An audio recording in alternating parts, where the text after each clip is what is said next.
on the internet. I think. I don't know. John, are we live?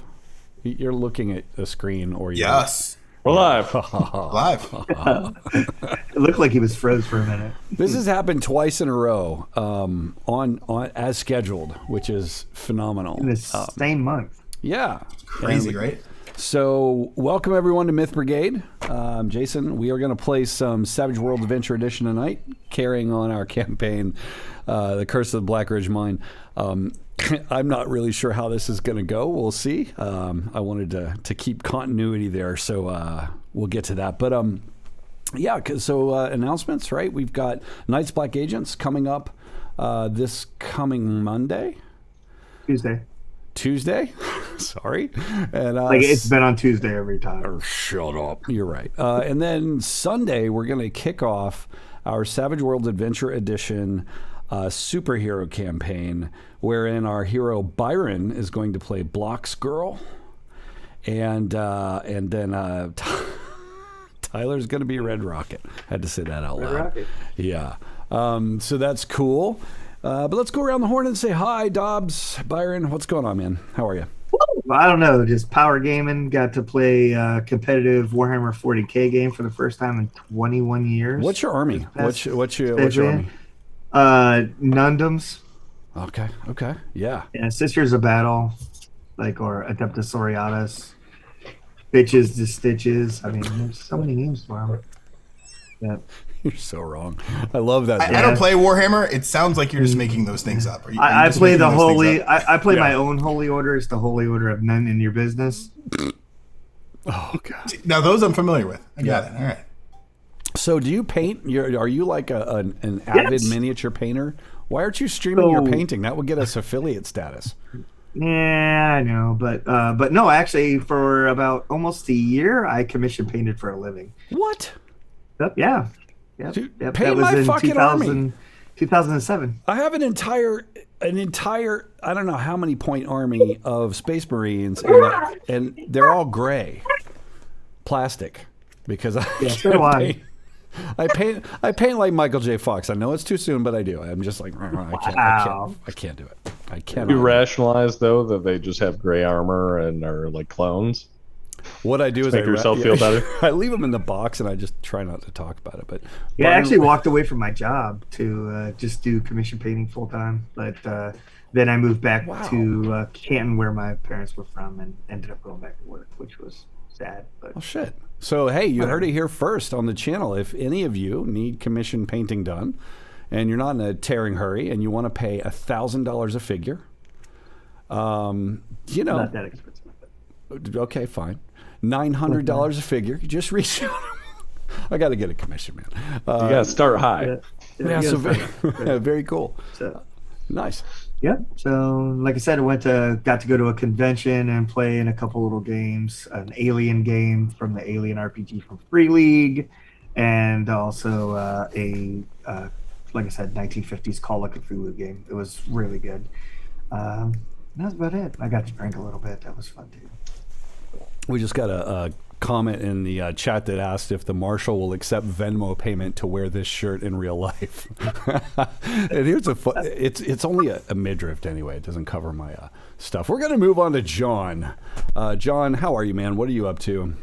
Lighting's good. Yeah, busy but good. Let's see. I've got a wedding in less than 2 months now officially, which is a little terrifying but exciting. And what else? Oh, doing a Extra Life fundraiser this weekend actually for a little bit. Nice, so won't be the main event one, but doing it for a few hours Saturday night. So I'll be streaming over at twitch.tv/ForceInept. And on all the social medias, I'll be posting nonstop and asking people to donate their money. Outstanding. So prepare yourselves. Yes. So actually, yeah. So if let's set a goal, and I'll wear this shirt on a town hall meeting if we hit that goal. But it's got to be something serious because this shirt's really horrible. Like when you see it in the light, it's even worse. But does it need to be made that night, or can it be like a year-to-date amount? No, I don't know, man. Don't. Yeah, I think that night. I think it's got to be that night. Damn. Yeah. Okay. I was gonna say we're already at $1,000 this year, so I'm very happy with that. That's awesome. We're well ahead of the game at this point. I love that you do that. And so just when you start that stream, remind me and I'll host that because I think I missed it last year, but I'll just host that because I don't think we'll be able awesome. to host it. Yeah, cool. Will do. And then we'll be doing a full 24-hour stream later in the year. I think it's like the first weekend in November, somewhere around there. So is that the one where we shave Mike? We'll shave something. Yeah, sometimes I'm shaved, sometimes I'm blue, but I'm always there. So that's what's important. Amazing. Yes. I so went in on this one. Cool. Shifting to the right, Ash, also known as Len. Hi, how are you? What's going on? I'm great. I fell off the map for a whole week, and I was out on an island out here in Portland, Maine, with very limited internet access and social interaction. So I feel pretty refreshed, but I'm very excited to get back into this. But it was nice to take a break. So I'm kind of like a little bit more zen today than I have been in the past, which is nice. Those pictures were incredible. I was so jealous because I'm like, I love the sort of northeastern kind of wilderness. And I'm like, wow, she actually sees it firsthand instead of on Google Earth or whatever. So you're refreshed. Does that mean you're going to be less violent than usual? No. Okay. Just nicer about it. Awesome. If anything, I feel really great. So let's get more violent, more action. Let's go. Fuck yeah. Awesome. Mike, Nate, what's going on, man?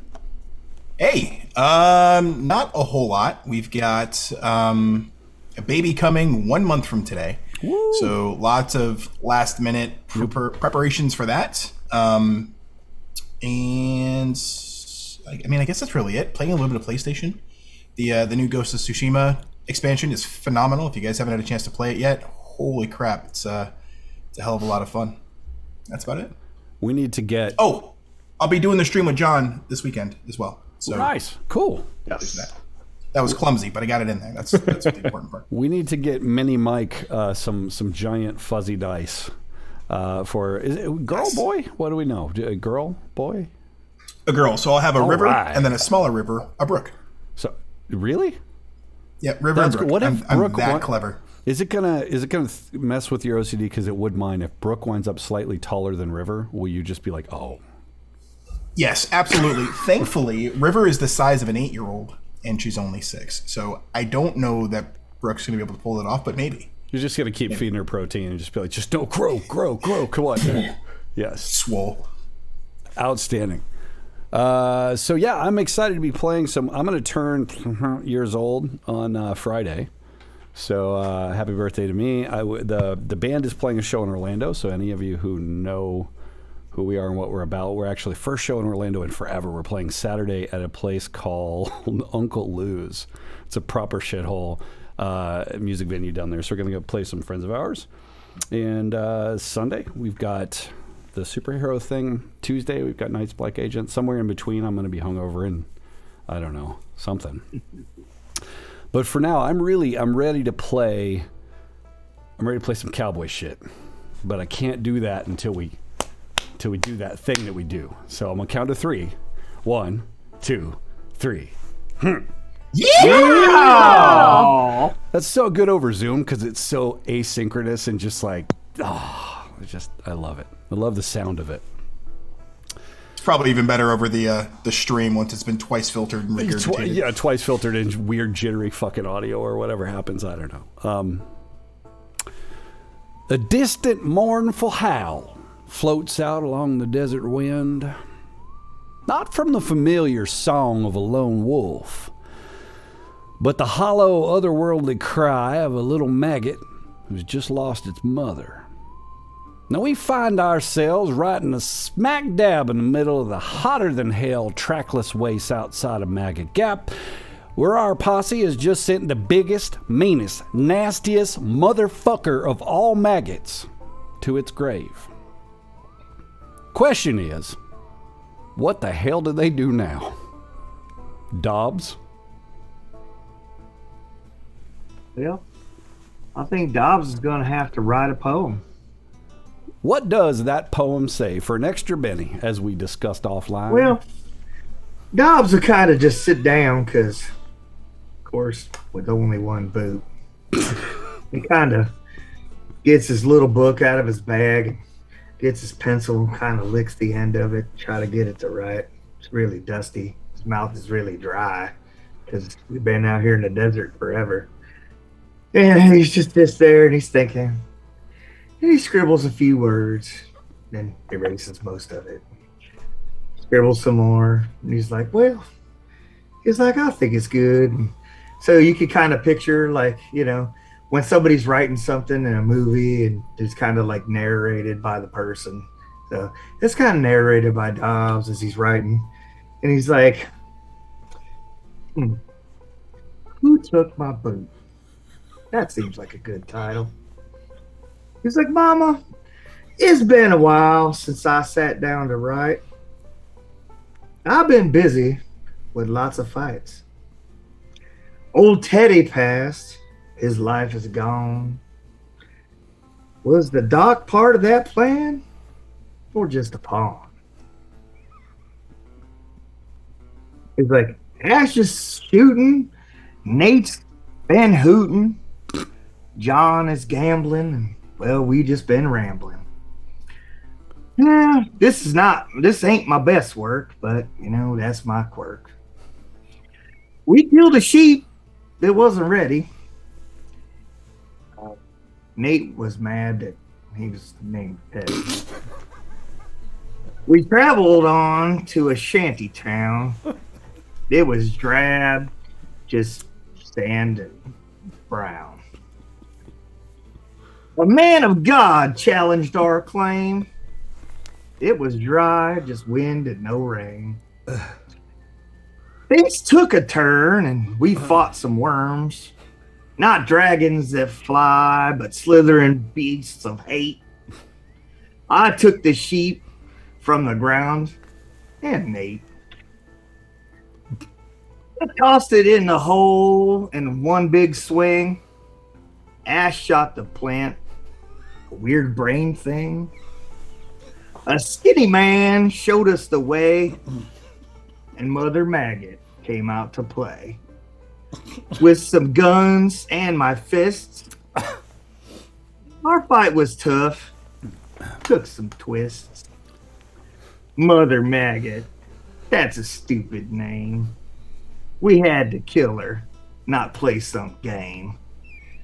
That fight was hard, and we got no loot. But my question is, who took my boot? Yes. A poem by Dobbs. So I'm going to encourage anyone out there on the internet to please take that, auto-tune it, and put it to a beat. And we will feature it as the intro music for episodes henceforth. That is fantastic, Byron. Thank you.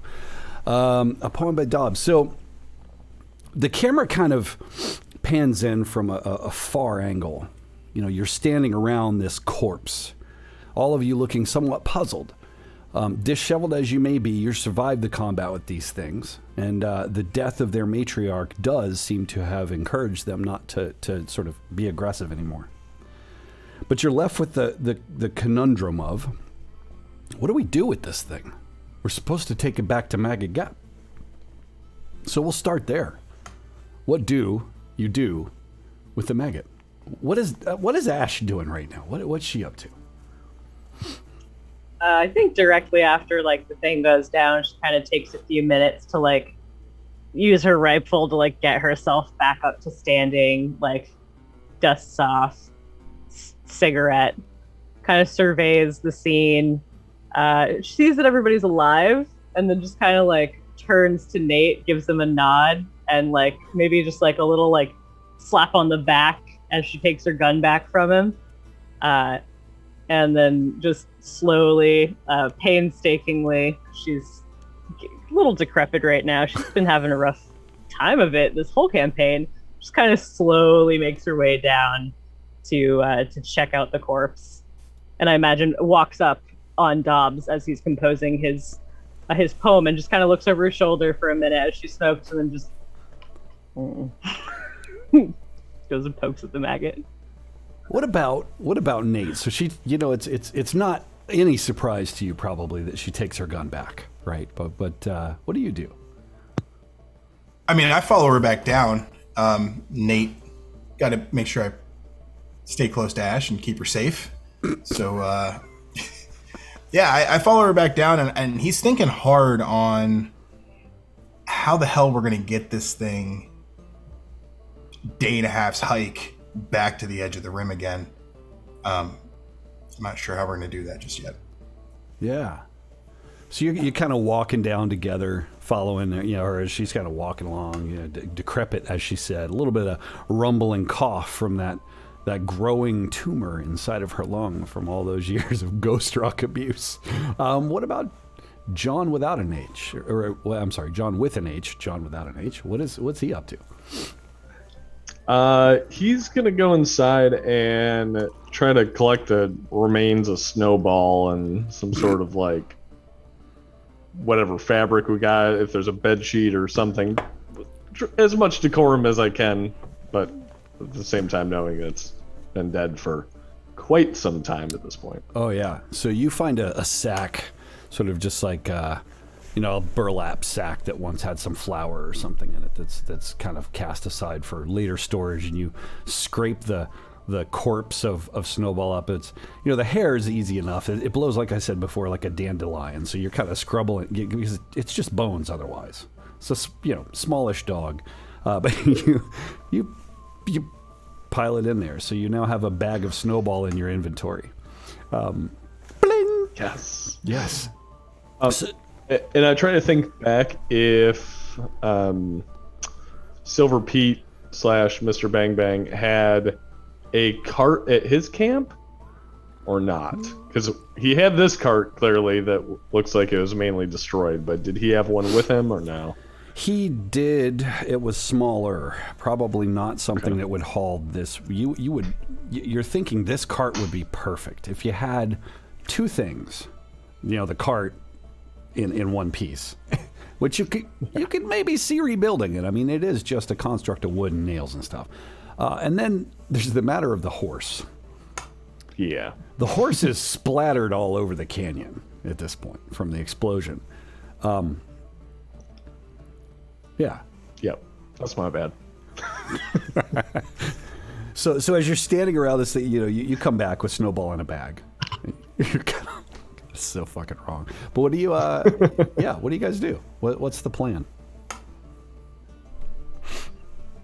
Well, sorry. Go right on ahead. I was just gonna say, you don't carry the deer all the way back to your camp without field dressing it. Perhaps it'd be a little lighter if Jennifer comes out. We just cut some of her guts out. Do we? Not a bad idea. Gentlemen, do we know what parts of these she just kicks the big worm? What parts of these creatures are valuable? Because do we need the guts? Because I think that's a good plan, but I don't know if they fetch a price on the market or whatever. Trying to think back on the good old judge. Did he specifically say just kill it, or did he say to bring it back? Oh, he said to bring it back. Yeah. He did say to bring it back. Yeah. Who wants to take a common knowledge? And it's going to be a difficult roll. So you're going to have a -2, actually. It's going to be pretty hard. But who wants to take that? You get one shot. So you nominate your roller, and we'll see if anyone knows.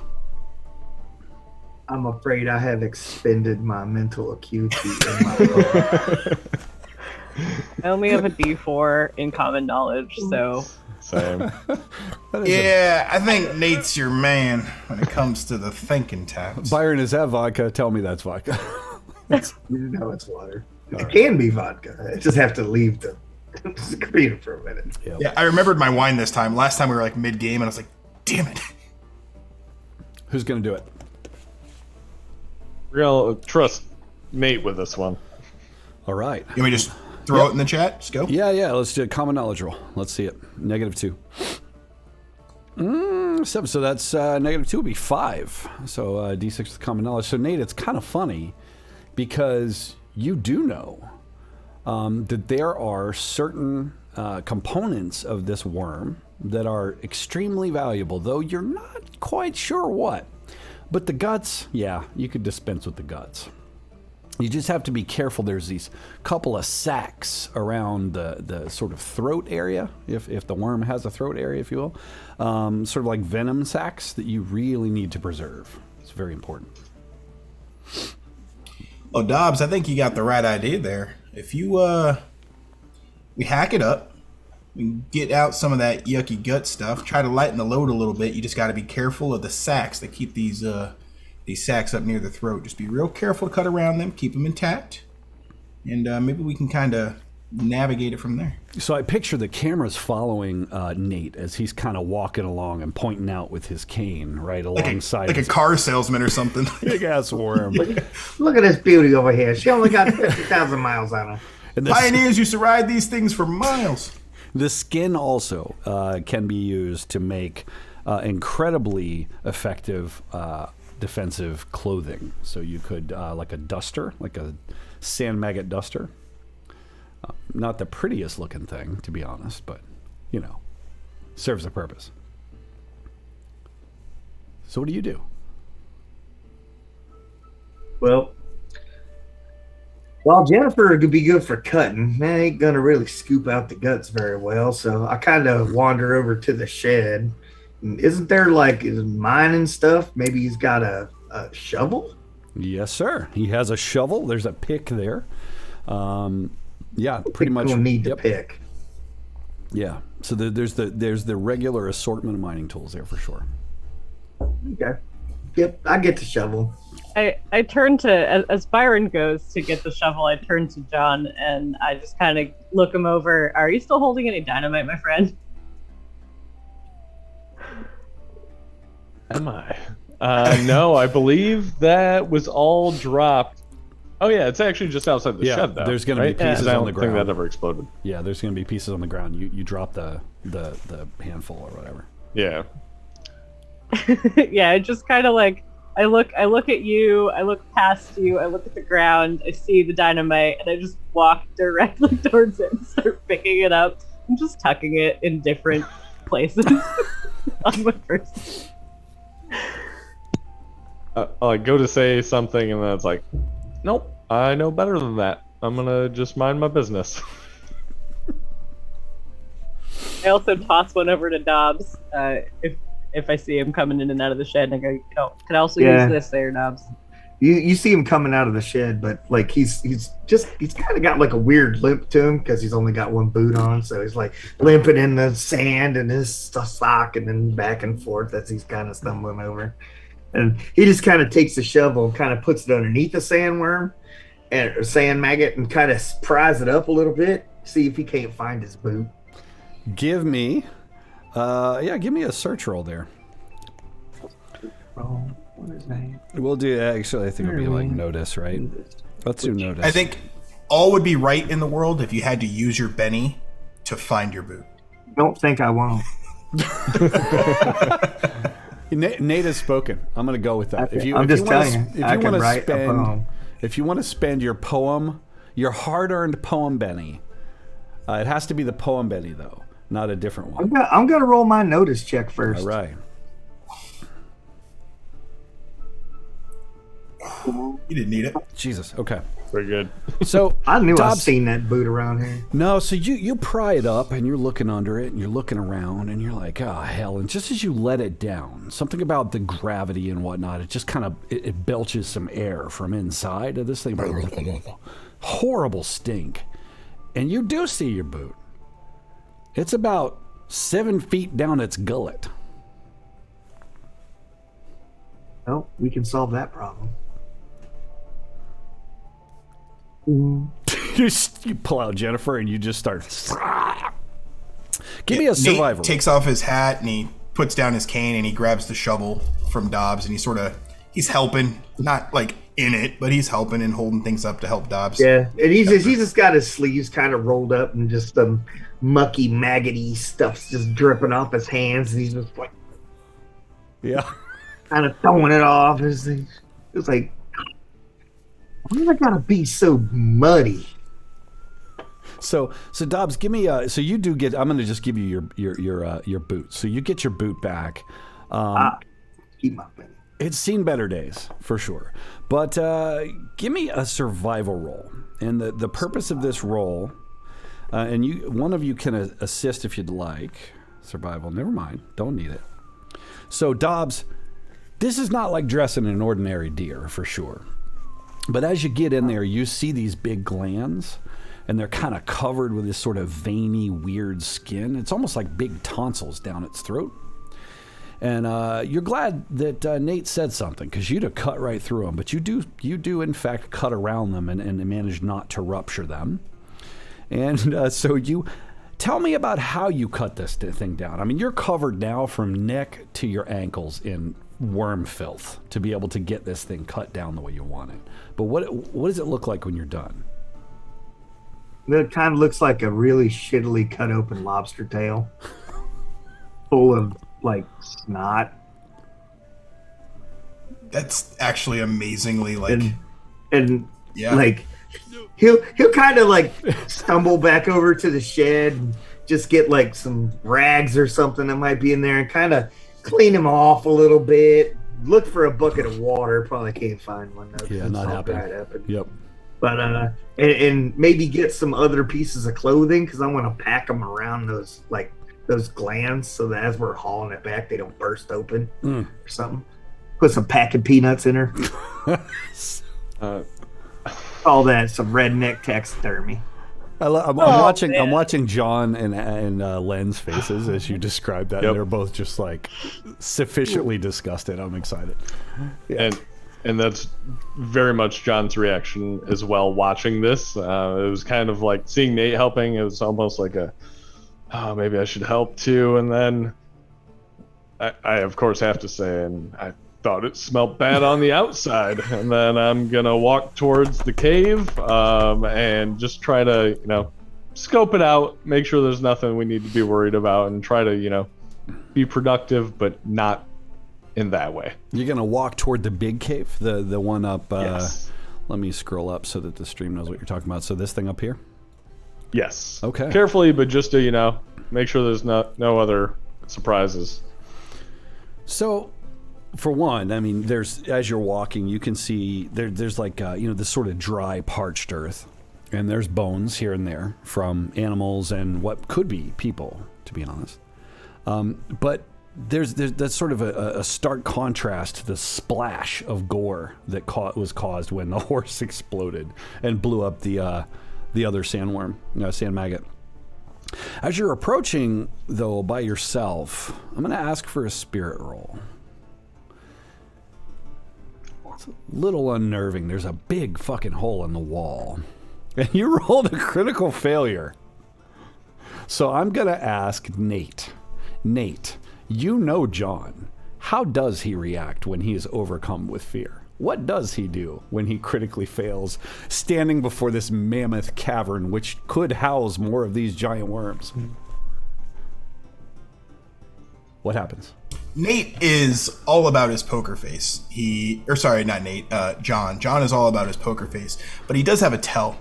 He ruffles through his cards when he's nervous. He just, not even paying attention, he just sort of shuffles through them, and his knees shake just a little bit. That's why he's great at playing cards, because he can sit. When he's standing, his hands go fidgety, his legs go wobbly, though his face, I'll give it to him, it still stays stone cold. Nice. So John, that's what's happening to you as you're there, and you're just realizing, like, I don't know about this, and you think you hear something in that fucking cave, and you feel your knees start jittering to the point where they kind of knock together a little bit, and you turn. As soon as I think I hear something, my cards are in the air, like it's one of those 52 pickup type situations, and I'm gonna just leave them. It's fine. I'm gonna turn around. I'm gonna go back. It's not worth it. Nice. I have another deck of cards. It's fine. But I'm not going to let them know that and try to maintain my dignity. You do that. You do that. Let's have, as you approach, I'm going to say Ash is there because she's ever the watchful one. And Nate and Dobbs are very busy, kind of gutting this worm. As you approach, you're going to need to make a persuasion roll or a performance, whichever you prefer.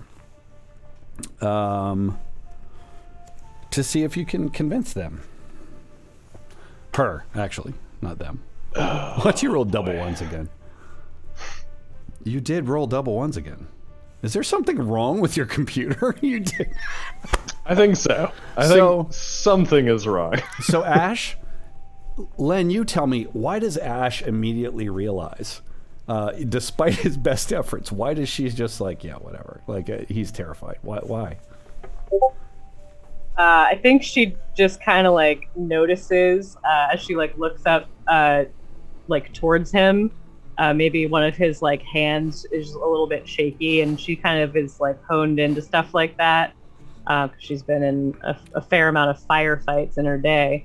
And then she kind of just sees, like, looks past him a little bit, and just a single card, like, drifts across the sand. And she just narrows her eyes, like, Yes. dropped a card. That's awesome. I might kind of lower my duster or my hat and just kind of proceed forward with shame. I imagine that Ash was kind of looking over the cart at this point to see if it could be righted, and so she kind of like also just kind of like maybe gives him like a "come over here and help me" like gesture. So, to real quick to resolve that. So to thank you, John, for your 2 in a row critical failures, you're going to earn a phobia. You are terrified of sand maggots. It will operate at a -2 if you are trying to oppose them. Now, the good news is you're probably not going to go hunting for sand maggots anytime soon, but you are scared to the fucking core of sand maggots henceforth. But yeah, if you want to make a repair check, you can determine how to fix this wagon. That's unskilled for me. I don't have it either. Whoa! Apparently, I'm very skilled at everything I do, even if I'm unskilled. Yeah, so you're there. Jinxed it. Yeah, right. 3-4. But Yes. Standing back, you're sort of there, and you're kind of smoking your cigarillo or whatever, you know. And yeah, I mean, it was smashed, but it's actually there's just a couple of fittings, and you could turn this back into a working apparatus. It's going to take you the majority of a day to do it, and you're going to need the tools, but you can figure it out for sure. And if they help, so like if John will stop being scared and help, you can cut that to half day. Will Yeah, gladly help, because that means getting away from this hellhole. Yeah. So this moment where the camera's like, and there's an A-team scene where you and Ash are just like passing tools back and forth and like sawing things, you know. And so yeah, you wind up with this really weird looking thing that might once have been a wagon. It's not quite a wagon anymore, but it will serve. It's more like a trailer for a worm. It's like a boat trailer by the time you're finished. But yeah, so you'll do that whilst Nate and Dobbs are doing the wet work. And I picture this sort of end of the day, the sun setting, and like it's to the point where you've been out in the sun so much that you can't even stand the feeling of it, the heat of it. And you just settle in for the night. Dobbs and Nate are just covered in gore. You two covered in sweat. But you're ready to go. You're ready to take the sandworm back to Maggot Gap. What do you do for the evening?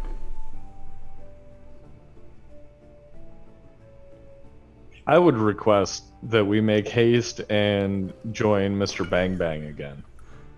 Just so we're far, far away from here. And of course, you know, we have to return Snowball.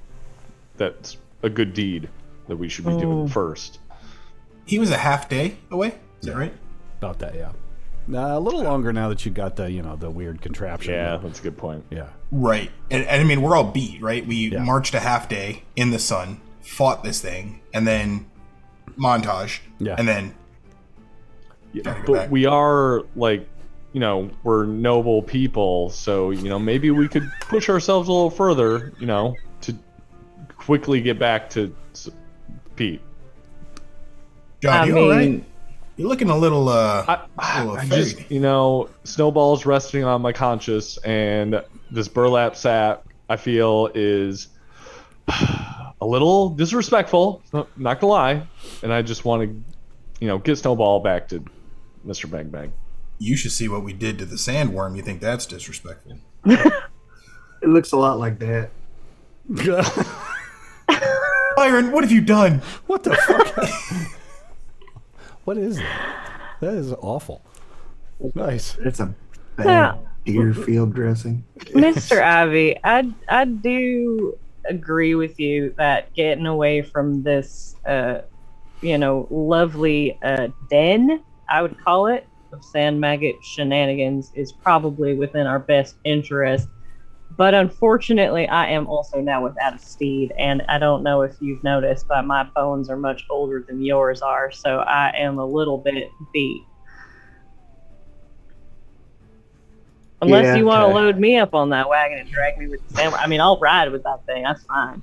And while Snowball's resting on your conscience, I'm afraid that, killing Mother Maggot and field dressing her and all this shit, well, it's kind of weighing on my back. Why don't we rest for just a couple of hours? We'll leave while the sun's still down so we can get marching without the sun beating down. But we gotta rest, John. We can't keep pushing like this. Might I request then, or at least I will, I'll be retiring to the so-called basement of the shack, because at least the shack looks less damaged than the rest of this place. I bet that cave over there is pretty safe. Honestly, I checked it out, and it was all right, but I was John's looking for the house. I didn't find anything. Nothing in that cave. The cave was A-okay. No worries. No reason to Dangerous go back. probably, though. So I wouldn't once go in there. again, Mr. Ivy, your bravery in this situation truly is astonishing to me, because the fact that you would like to climb down into the depths of the earth beneath the ground that we are standing on, in a den such as this, filled with tunneling creatures, that is truly noble and astounding to me. So I wish you all the best of luck, but I'll camp above ground. Tom starts panicking because neither option seems great now, but she's pointed that out. How about this? What about that little rock over there? And this one over here. We want to set up there a little bit, maybe more solid ground. Get a little campfire, look out. I'll take first watch. Get some shut eye. Nothing slips past me, Mr. Abbey. I know that to be true, and I appreciate that. I will gladly set up the fire, though, and I kind of quickly scramble to get wood and run up there immediately on top of the rock. Yeah, so it's much better up here. There's quite a lot of rock, and there's just scrub vegetation, right? So it's easy enough to find small stuff for the fire. It takes a while to actually find good size chunks of wood. But up here you feel better because the terrain is rockier. Down in there the sand is much more sugary, as I mentioned before. So still though, as you're walking along, John, you can't help but wonder, when's it gonna happen? When's it gonna come out of the earth and eat you? I mean, it's fucking with you right now, like Call of Cthulhu style sanity loss. Nonetheless, you wake up the following morning, and when I say you, I mean everyone but John, because John has been wide awake, sitting on a rock, watching Ash watch the camp, then watching Dobbs watch the camp, then watching the earth. There's just no stopping this paralyzing fear he has of this place. But the sun rises, and no one's dead, so that's good. What do? So you've got your sandworm on a trailer or something. It's like a boat trailer with a giant maggot hanging off, basically. So gross. Field dressed maggot. So it's like flappy. Did you cut it into chunks, Dobbs, or did what? Is it? No, we left its carcass whole. We just scooped it out like a banana boat. Perfect. Okay. Effectively exsanguinated this enormous worm. If it was a giant carapace banana boat full of mucus, we just kind of scooped it out. It's exactly what happened. So, and then now there's the problem. Okay, so you've got this on this cart thing, but you are without a horse. And it's almost like it's almost like the universe cries out. And Dobbs, you look up on the horizon, and there's this weird limping figure, this weird dead-legged horse making its way back to its master. Murph has returned. The thing that's really weird, though, is he's got over his shoulder a dead guy.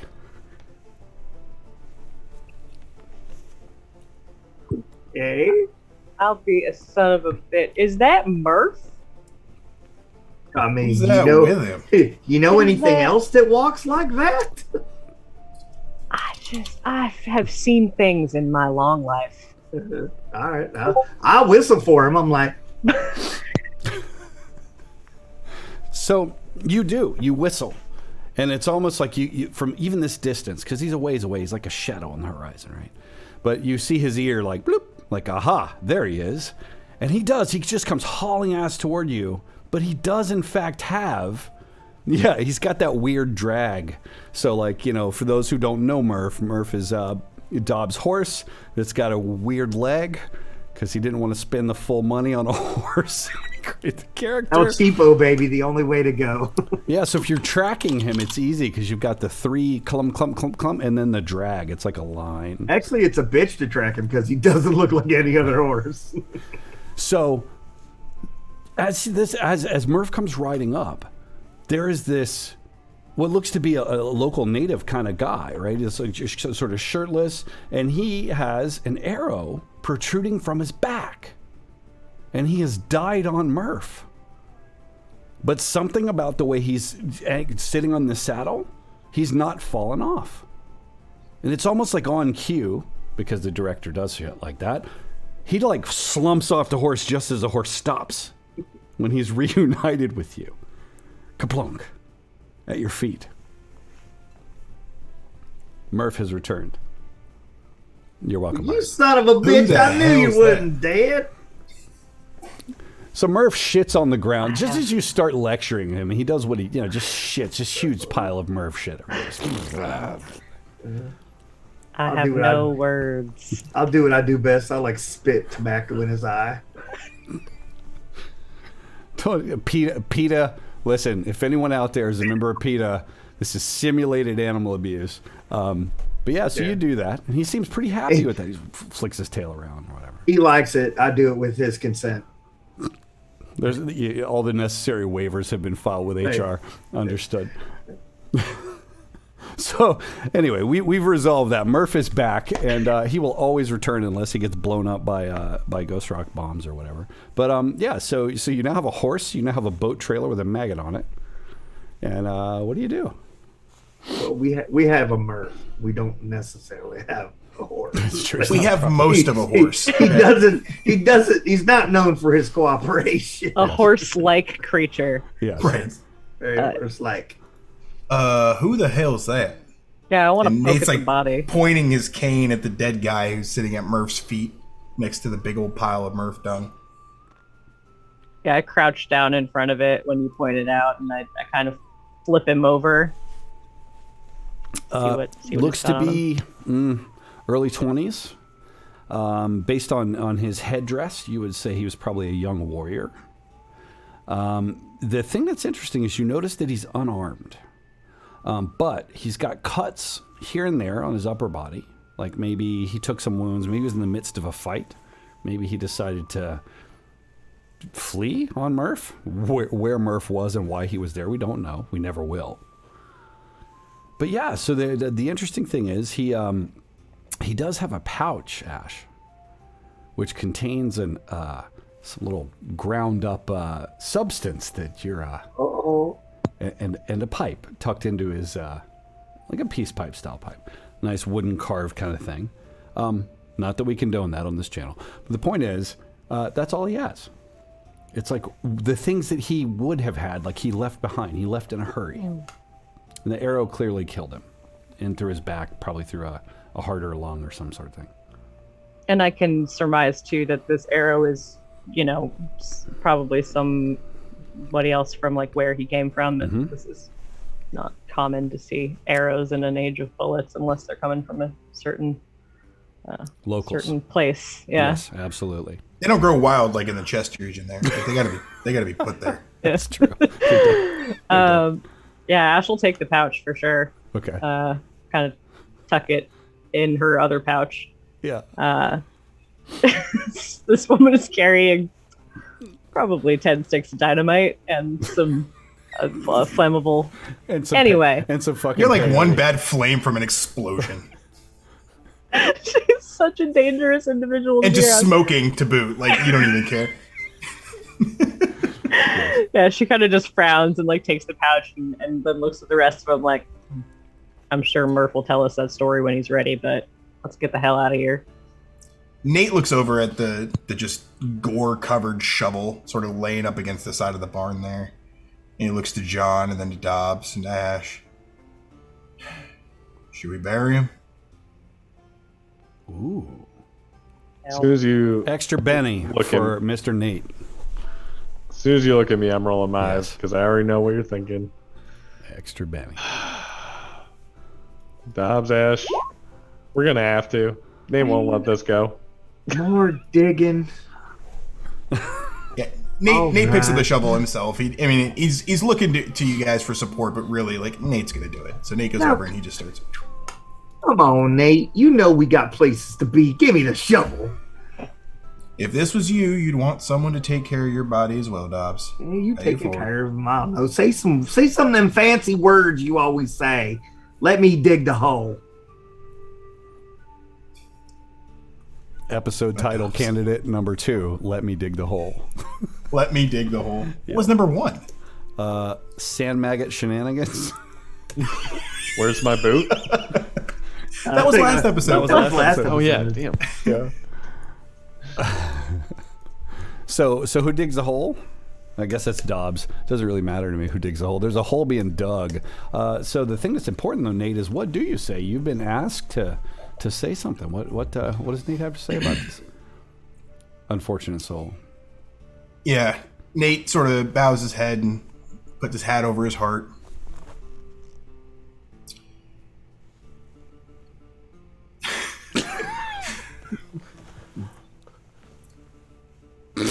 Life is short. It ends abrupt, and what's important is the impact that we leave here. If only we all could go out in a blaze of glory and on a gimped horse. Amen. Amen. In a blaze of glory on a gimped horse. Holy shit, Mike. I mean, I think it would have been better if you'd have made it rhyme. Next time you give the eulogy, I'll dig the hole, Dobbs. I suppose that's valid. All It right. takes me time to work up to them things, though. You know, I can't just be spitting out all my beautiful words all at once. So flinging dirt. Shit. So Just mumbling to himself. I could rhyme. yeah. So you bury the unfortunate soul, and you've Nate gave an inspired little speech there, and Murph, almost as if he understood you, kind of stomps his bad leg, which is not a stomp so much as more like a weird shuffle thing that he does. Yeah. So you've disposed of the awkward, unexplainable, and unexplained dead body. You've recovered Murph. You've dressed the sand maggot, Mother Maggot, the big one. I just want to point out you killed a smaller one, but that's fine. You dressed the big one. What do you do? I have to say it's pretty funny, but good. Like that's gonna. Bring back the little one. Right, but we Yeah. killed that one. like I killed this one with my bare hands. It's a little baby. I say we haul ass while it's still a little dim out. Try to beat that sun. I think John has the right of it. We'll head back to Mr. Bang Bang and give him his snowball there, and then we'll find our way back to the judge. So as I you can't believe would, we gotta traverse this place on foot now. So as you would, it's slow going. Ash, you basically have to tend to this wagon contraption that you've rebuilt. As you're moving along, I'm not gonna slow progress with repair rolls, though I've pondered it. But there are these moments where you're riding, you're kind of walking alongside of it, and you're like, oh, there it goes, and you're like, oh no, it's held together. So you return to Silver Pete's camp. And just as you left him, he's there with his little, just like an NPC and an MMO or something, right? He's still there around the same fucking campfire with the same tent or whatever. Does he have a gold question mark above his head now? Yeah, he does. He does. Yeah. There you go. Yeah, no, he's actually there, and it seems like he's cooking something, stirring something in his pot nonetheless. And he turns and looks, and it's almost like he sees you from quite a distance away, but he just doesn't believe it. As you're coming up with this dragging, the maggot is hanging off the back of this thing that Ash built for it. And you're leaving this really awkward trail in the sand. What in the hell, he says, echoing out throughout the area, and kind of comes running down, grabbing his pipe as he does, meeting you at the sort of foot of his camp. What did you do? That's the biggest damn sand maggot I ever seen in my life. You killed it, he says. It's also the deadest sand maggot. That's the mother. Well, it was. Seems to be. We want to thank you, Silver Pete, for letting us use their cart. And you just let us know what we owe you, because we're going to take that back to town. You're mid-sentence, Nate. You're talking, and he runs at you and kisses you right on the mouth. He grabs you by your ears and just... You killed him.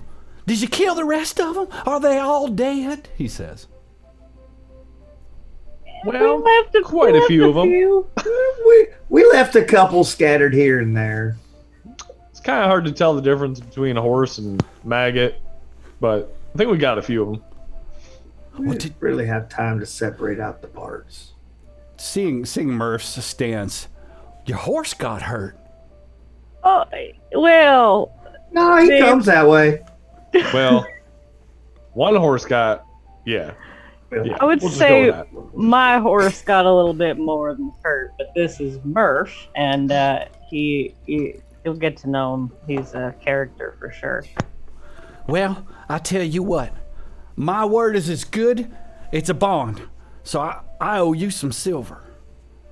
Oh, wait, Mr. Bang Bang, we got John over there. He got your little snowball. We brought him back too. Before you get your stuff, he's looking around. Takes off her hat. He's looking around under the wagon. He's looking around. Snowball! Nate's like, that could have been delivered better. I apologize for my friend's delivery. It is true. We have the remains of Snowball. Are you holding the fucking deepest burlap condolences. I mean, it's more of like I'm trying to politely gesture it out with my kind of head bowed a bit.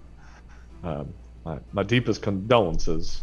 Well, he's calling. Sure you catch his attention with your words, and he's, you mean? And he sees there's this moment where just a little bit of fluff flies out of the open burlap sack top, right, and just on the wind. It can't be! And he just drops to his knees and snatches the bag and pulls it to him, and the little leg is kind of sticking out a little awkwardly, and he's just... I'm going to back up, trying not to laugh, to be perfectly honest. It was a somber moment, but like, what the hell is going on?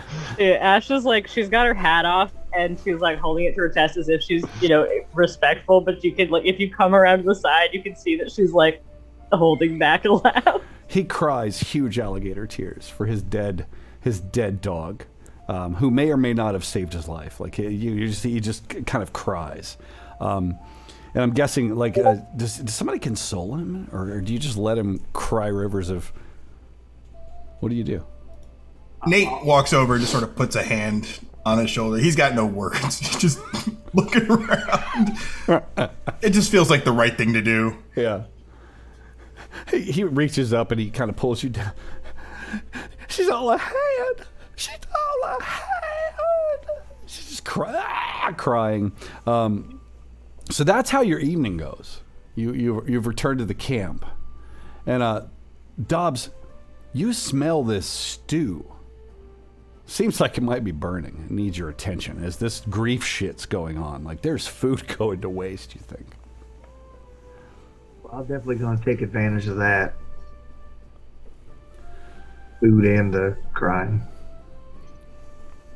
So, you spend the evening consoling Silver Pete. You've given him back his mine effectively. He basically is not a whole lot of help at this moment. I mean, he wants to drink and cry, and you spend the night together in safety, realizing that you've done a good thing. He seems like a good enough guy. He may or may not have a good silver mine. Now, the only problem is, John, I'm going to ask you. Now, it seems that he thinks his main silver lode is in that cave. He's convinced he wants to go back to it. Well, I mean, the way it is the way it is. We got to deal with what's in front of us. But I caution you. While we got the mother, we got quite a few of her offspring. I can't assure that we got everything. I think the area is relatively safe, but you might want to have more folk go out there with you to for some protection. I can't see you going through another loss like this. Seeing Dobbs sitting next to you with a mouthful of stew, nodding, he is going to ask you to make a persuasion roll, please. Huh, oh, wow. Right. Yeah. Not a crit fail. I mean, you got those out of the way early. Well, will you go back? Will you go back with me? You went in there and you just took care of business like it wasn't even a thing. You brought the big mother. Come on back with me. I'll split my take. I'll split it with you. We're going to business. Come on. Let's Well, we have to take this Mother Maggot back to the Reverend who is so he stiffens when you say Reverend. Sorry, the judge. Are you familiar with the judge? Yeah, I know the one. We ain't gonna talk about him. We're gonna focus on this business deal that we're gonna get into. That's what we're gonna focus on. You don't need to go back to Maggot Gap. Mr. John, Mr. Dobbs, Miss Ash, Nate, I'm begging you. There's silver to be had in these hills. Silver. Yeah, but he owes me $20. I understand you, Silver Pete, and I am sure the silver's out there, and I would love to help you get it. Unfortunately, we're bound to return to Maggot Gap, and even if we were to get the silver, we're going to have to go there eventually. I mean, what's a whole pile of silver worth if we're not going to do anything with it? Now, hold on there, John. I believe we have rendered a service here, and we do deserve payment for our troubles.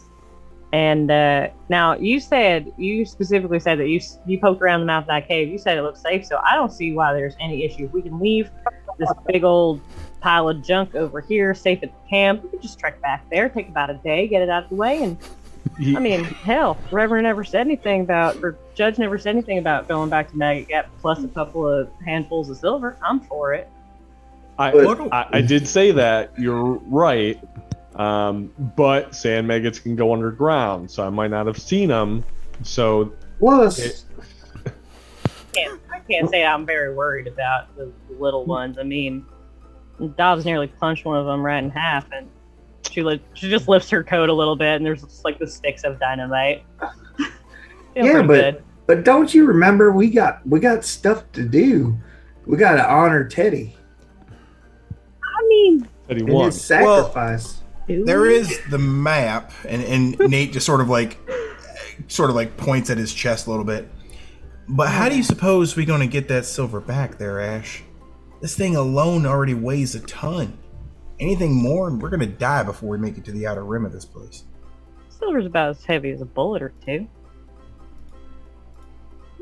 I'm just saying. I mean, it stands to reason that if we filled up a couple of satchels, tossed it on the cart there with the big Mama Maggot. All right, hang on. Now, there's a lot of things that's just making me real worried. Now, how's And then about there's we, them. Oh, sorry. how's about we strike ourselves an accord? How about you go give the Reverend whatever it is you agreed to give him, and you come back, and then we work together. There is a future here. There is a silver mine that is untapped, and I am the only one that's got the stones to go after it, except y'all. I'll cut you in. I'll cut you in good. You just gotta come back. Mining's kind of a slow business. We got pressing things to do. Nate extends a hand to Pete, and he says, "That sounds like a retirement plan, Pete. I'll be back. You got my word." He smiles, and the only there's no teeth really. I mean, it's mostly just and just spits a big, and you feel it slap into your hand.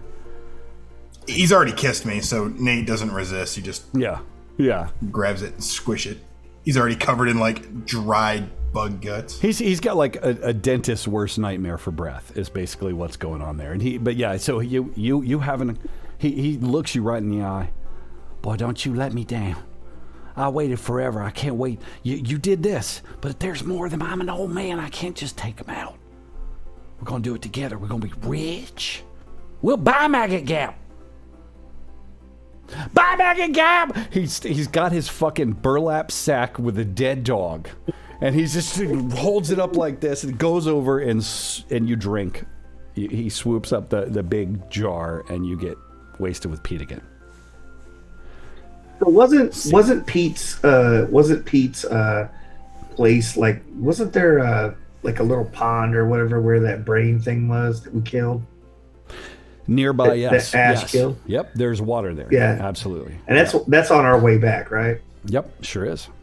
Because Dobbs really wants to get this maggot juice off of him.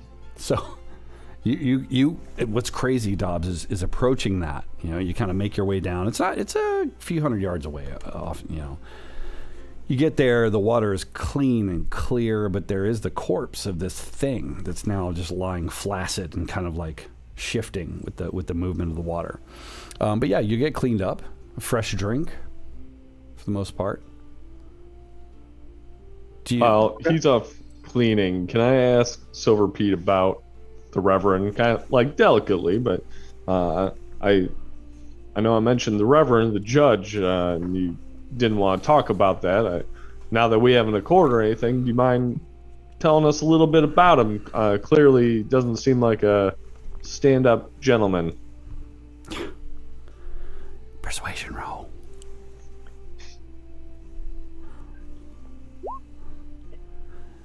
Motherfucker. So that's a 7. The 7 succeeds, and then some.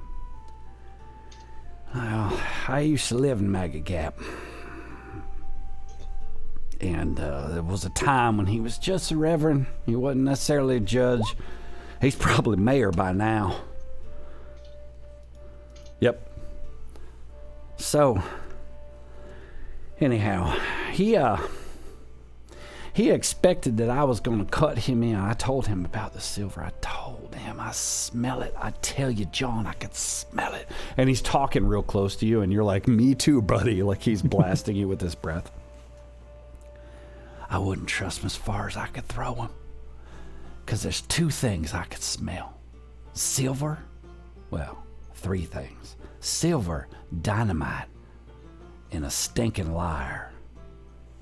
And he's the last one. He's a liar. Why do you ask? Well, to be honest, it's not something we really wanted to get into business with him. More of a save our own necks type situation after some, we'll say miscommunication in town. But got got a very similar feeling that we're not being told the whole truth, and that he definitely is up to something. I'm hoping we can at least make amends and go our separate ways, however, once we get back to Maggot Gap. Man, he spits on the ground. Good Lord, don't pick his servants these days. It's a crying shame. It's a crying damn shame. You close off whatever business you have with him, and you come back here. I'm going to make you an honest, rich man. And we're going to come back. We're going to buy Maggot Gap. We'll kick him out, burn down the damn church. I don't care. We'll build a new one. There's Silver John. Right, Nate? We're going to do it. Nate's nodding enthusiastically. Well, where'd you say your wife was? I don't remember. Where did she say? I think she died, right? Like, sorry, but No, I thought he said he was waiting to meet with her again. Okay, maybe that. No, that's the case, then retcon. But I thought he said that he was like waiting to go back to his wife, and he was stuck out there because of the silver. Yes. Nope. Yes. Yeah. That is true. Well, Nate, she's in Tombstone. She's waiting for me to bring the bacon back. And we're going to get together. We're going to make... Oh, my God, do you know how long... He looks over at Ash like she's kind of over on a rock smoking a cigarette, and he leans in real close. You know how long it's been since... Like, really making sure, because she's scary. Since I touched a woman. Oh, I miss her so much. When I get all this silver, I'm going to go back. I'm going to make her a queen. Well, not a woman, man, but Pete. you got to first base with Nate earlier, so there's that. Nate doesn't disagree. He's just kind of like... It's like, that's true. He spits a big mouthful of moonshine out, right? And you know, it's just like camera fades at that moment. Following day, it's too bright. Sunlight comes back, and you find yourselves well on your way. Like, in fact, the camera skips breakfast because that's always annoying, right? It's like flying in behind you. There's a drone with a camera or something, and you're the maggot. It follows the maggot tail line and the Murph dead leg line. And then you find yourselves approaching the cliff there at Maggot Gap with the crazy, weird contraption like a Mad Max elevator and so on. You make your way back without too much event. As you approach, there's this few moments where you're wondering if anyone actually is going to notice you down here. Soon enough, you see this elevator thing coming down. And within a short amount of time, you know, people start to gather. And then there's a commotion because there's a really big sand maggot there, which is too big for the fucking elevator, honestly. It's like very large. So soon the Asian man, did I give you guys a name for him? If you are users of Evernote, be careful when you synchronize across like 27 devices because like bad things can happen. Did I give you a name? I don't remember. I think you might have at one point, but I don't have it written down. Might have and been my. This is the guy I tried to keep with us. Isn't it? Like, then I grab his leg. Tried to and trick him. Yeah. So yeah, I don't think you gave us a name. I usually write down named characters. I don't have his name. All right. So yeah, if I did stream, forgive me. Evernote crashed. Evernote is my brain because I'm really years old. So he comes to the edge. And you see him, I mean, he's been deadpan and almost scarily so. But as he looks down, his eyes get about this wide and he just disappears back over the cliff like, oh, damn, he's going to, you know. Very soon, Mr. Matthews, Judge Reverend Matthews, appears at the side. You can see him because of his damned hat and that ascot and that outfit. So he's looking down. They've not lowered the elevator yet. Well. If it is not the underdogs in this situation, what in the heavens have you brought? What is that? He says. Well, that's the sandworm you asked for. You're shouting upward. Son, that is not a sandworm. That is the sandworm. That's the biggest gosh darn sandworm I have ever seen. people are peeking over. There are like some kids. It's, a handful of these dirty sort of Maggot Gap people. Mad Max Beyond Wild West Thunderdome kind of people approaching. I sent you out on a mission to redeem yourselves. You've not only redeemed yourself, but you have proven yourselves the chosen ones. He smiles. We didn't reckon you wanted one of the small ones. We also tried to tell you, like 10 times this was going to happen. I don't know why you look so surprised. Yeah, go big or go home, as they say. Or in our see case, Dobbs' both. knuckles. Or in our case, both. We go big and then we go home. And by home, you mean Maggot Gap, my brethren, my sister. Bring them up and let us please celebrate this success. And so they do. They lower this elevator. Crank and you make your way up with Murph. The sand maggot, unfortunately, is left there. There's no bringing that up intact. You notice something as you arrive at the top. First is that the mayor / judge, Matthews, is there kind of off to the side, and he's pointing down. Like he's got a very definitive plan pointing there toward that, the maggot.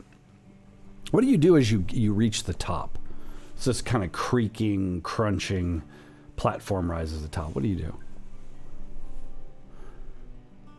Well, I'll mention to the Reverend, I'll be like, sir, not that I'm all about business all the time, but I believe that that down there, that's the reason you owe me $20. Son, you are right. He looks you over. I'm going to ask you, Mr. Dobbs, to give me a notice roll.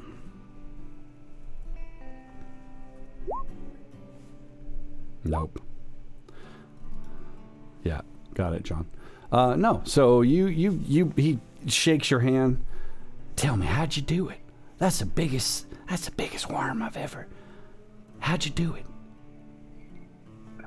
You see, and I kind of lean into him really close, and I'll be like, I'd tell you. It's running a maggot on the car.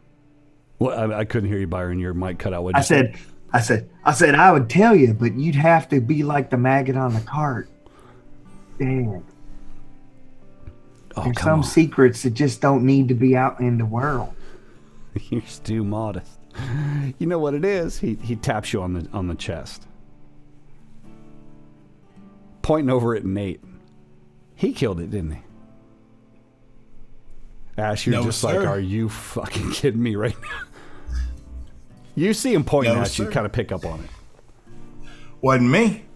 We told you Dobbs was going to kill that thing with his bare hands. And there it rests on that cart there. You draw the conclusions you'd like, but it wasn't me.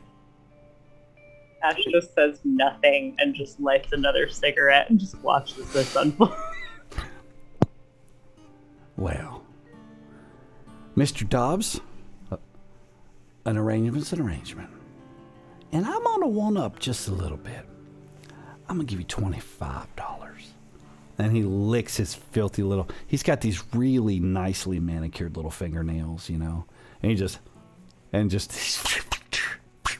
Each of this like impossible Foley sound that goes with his licking and doling out of the money that he just has right there. And here you are.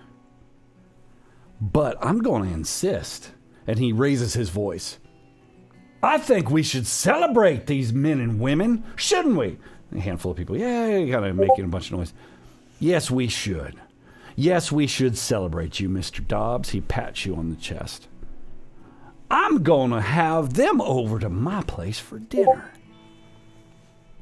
They all kind of, there's just some clapping. And you've eaten with him before, and it was a pretty fantastic experience.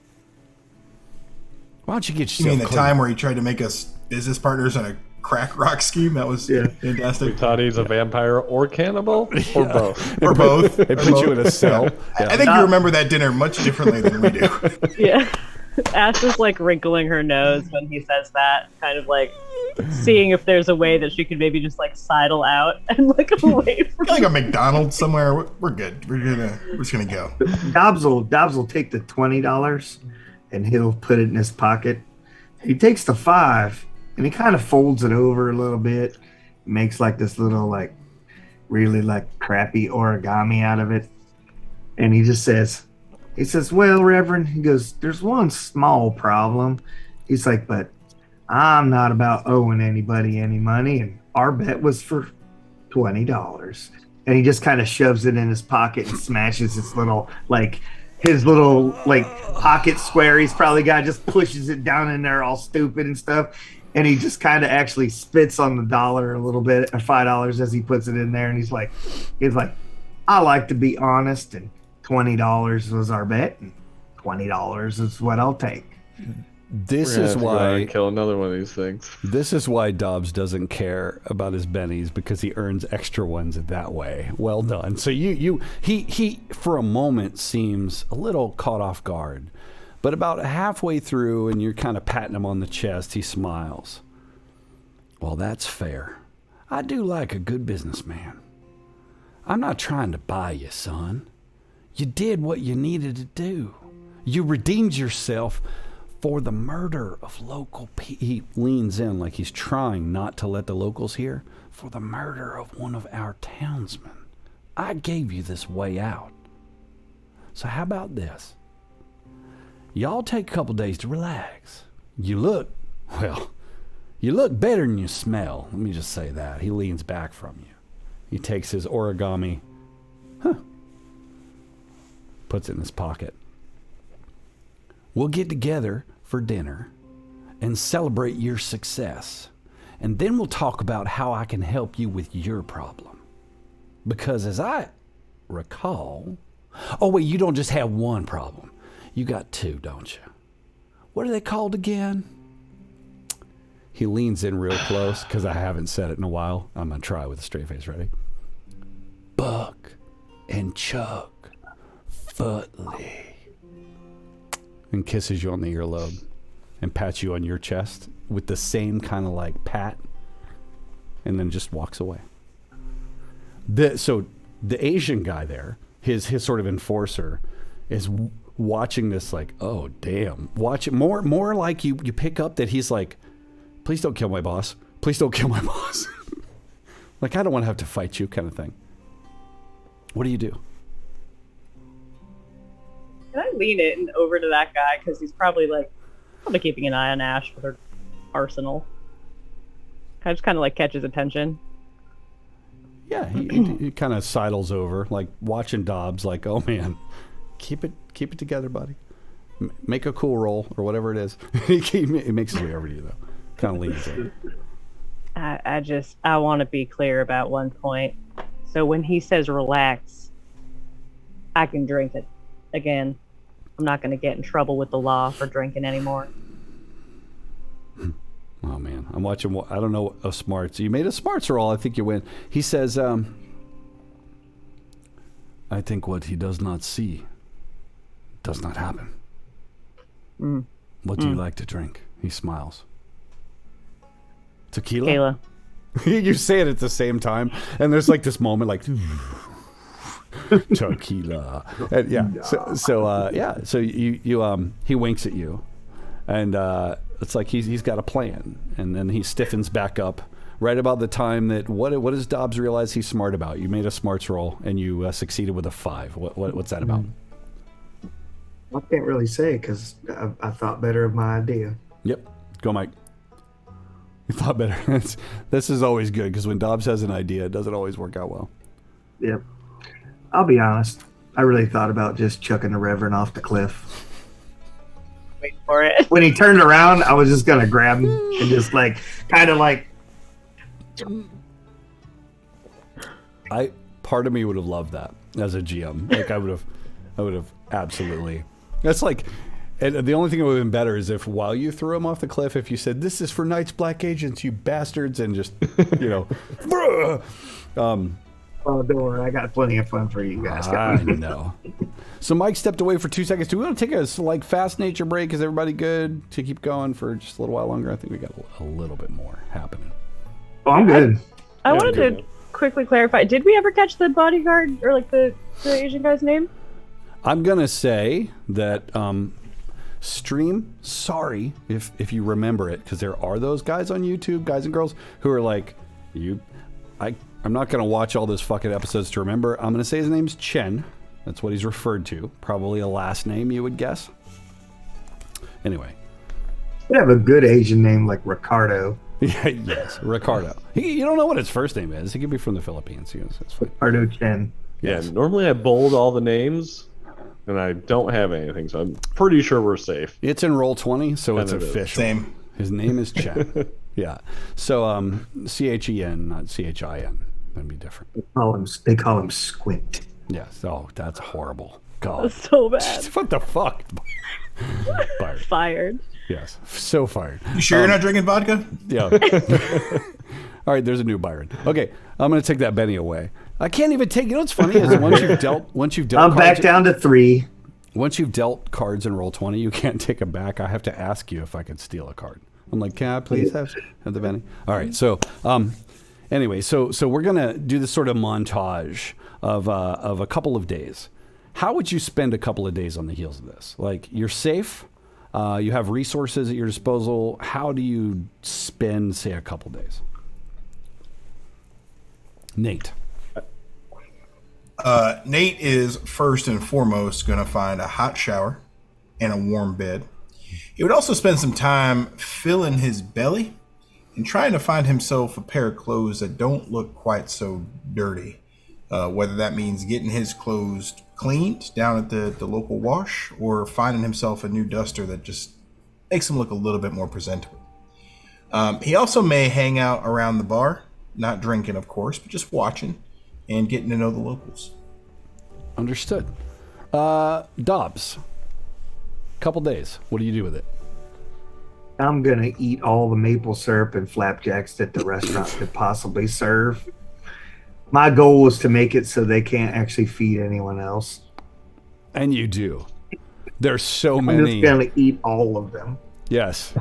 And very, like all things, when Dobbs is around, it turns into a competition, and there's the local eater dude who shows up, the competitive eater. There's this thing, and you win $1 or whatever. So you get properly calorically enhanced. John.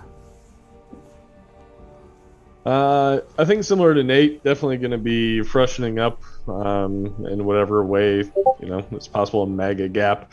Definitely going to be at the bar, drinking though, and gambling probably profusely. And then I assume at some point Ash and I are going to take a trip to the local gun store to buy some ammunition at some point as well. Awesome. So let me know how much ammunition you buy. Just keep yourselves honest with that, and then give me a gambling roll, please, John. I'm just going to say one gambling roll because I'm thinking, wow. So the wild die saves you. No, it doesn't even save you. It just so you murder this poker game to a point where there's this argument as to over whether or not you cheated, and you're going to roll 1d6 to how much did you win? $1d6.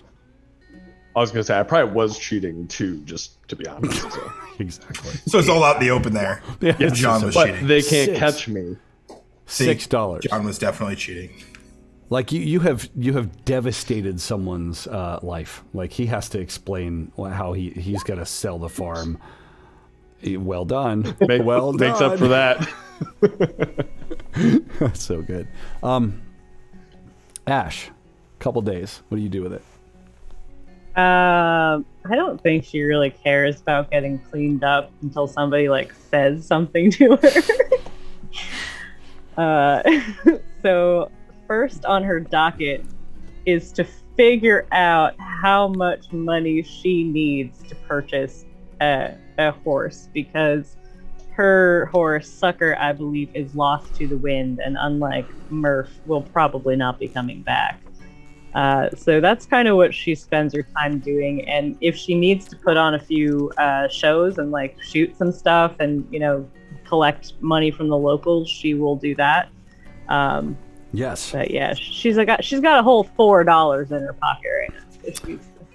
So, you first of all, during this time, there's this spread of the achievement, right? As this, you start to notice people. Well, first of all, there's these slow montages of you being in a room and everyone leaving because of the scent of like you guys in general. Like it's a bad thing. Sand maggot gore smells bad or whatever. But you know, very soon word starts to spread of what you've done, and people start to recognize you. And then I'm gonna want a performance roll from you, Ash. Tell me, and John as well. Because I think isn't it the two of you that usually do the thing with Nate? I was gonna say, are they recognizing us as Nate Clifton's Congress of Rough Riders? Because I hope they are. I suppose they are. Look at it. Could somebody put that in the chat so I don't forget it? Nate Clifton's Congress of Rough Riders, for the purposes of maybe the NCCR. I regret to inform you that I do not have performance as a skill, but I do have shooting. Okay, so Jahan, you're usually her wingman, and Nate. So she can make a shooting roll, of course. Do either one of you have performance? I think you do, because we talked about this a long time ago. Yeah, I do. Nate also has Work the Room, where I can roll a second die to support my team who is performing or persuading. So like I'm the hype man for sure. Can I use like a gambling check to throw cards, and she's like shooting cards as I throw them, or something like that? No. Go ahead and roll performance. No. But then do your Work the Room. I like that. Let's see how much money you earn doing that nonsense. And Nate's doing performance as well? I don't have performance. No. Nate is doing the Work the Room. Ash is going to roll unskilled performance. So Work the Room just has a second die, so I guess I do a duplicate of what their die is? She rolled a 0. How the fuck does that even happen? Okay. Not a charismatic woman. It's a D4 -2. She rolled a 2, -2, 0. That's true. I assume it's their die, or is it... I don't actually know which die I'm supposed to roll. It says roll a second die. So... Ash is the type of a performer where if you guys don't hype her up, I imagine a lot of the shows go that you guys kind of reveal her at a certain point, and then she lets off like a flurry of shots, and it's very cool because all you see is her for like 1 second, and then the shots go off, and you're like, wow, that was really good. When she has to perform, it's abysmal. She's got no charisma, and she's actually just a little bit scary. So I imagine she like hits all the targets, and everyone's just completely silent. Yes, exactly. That happens. So what's amazing here, right, is there's this, the music turns sad, and you can't hear it, but I can in my ear. You probably can on the stream too. But there's this moment where you're kind of apart, and Ash has done her job, and you failed her, and she's drinking alone. Dobbs is eating another bowl of fucking something. We don't know what it is. Grits. It's a big bowl. Grits. A big bowl of grits. Raise your hand if you've ever done that and lived to tell about it. Like a big with bacon. So, a couple days passes. So, Ash, because of your notoriety, if you've got the funds, and I don't have the book out here, I should have brought it out here, but you can buy a horse for half off because of your... They're just excited to sell you a horse because you're Ash, the sand maggot slayer. Like if this were D&D and we were doing titles and shit, you would just put that on the end of your name. If you don't have Mother of Maggots. Yeah, so you can roll a D4 to see what you earn over the couple days from performing. And I'm also happy to chip in. I didn't spend all my cash, so I'm happy to chip in towards the horses. a fair amount my fault that the last one's no longer with us. And there's this moment, I have to say, this is funny. So, Ash, you're there and you're just sitting there smoking and you're just pissed, right? And you see this dollar, right? And you look up and there's Chen. And he's just got this one weird, wilted, wrinkled dollar. And he puts it in your hand and he kind of pats it there. And nods. And walks away. Saying nothing. I say nothing. I just take it and she mutters something under her breath. Just like, no freaking kids. Bastard. Thorg wants to know, you didn't lose Dobbs's crazy gimpy horse, did you? No, you gotta, when you watch go back and rewatch it, because no, we didn't. He's back. But we killed the other ones, so I don't know. All right. Now we reach a point where this couple days has passed, and you receive this sort of knock at your door. There's Chen. You're there at the same kind of boarding house that you were in before. There's Chen, and he's dressed quite well. So the Reverend would wish for you to join us for dinner tonight, he says. To celebrate. Who answers the door? Fastest finger. Okay. Oh shit, Dobbs. So he doesn't look down, he looks up. He's like, just little dude. She has brought in steak, beef from far away to celebrate this moment. I mean, I'm pretty full from flapjacks. That was like 2 days ago. You must. Dobbs, you're never full. You know that. Tell them my secrets. What time is dinner?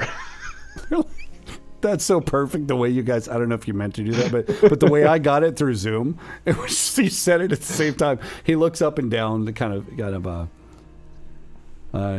7 o'clock dinner. Dress appropriately, he says. Ma'am. He nods. Ash just looks down at what she's wearing like, yeah. Yeah, I got this.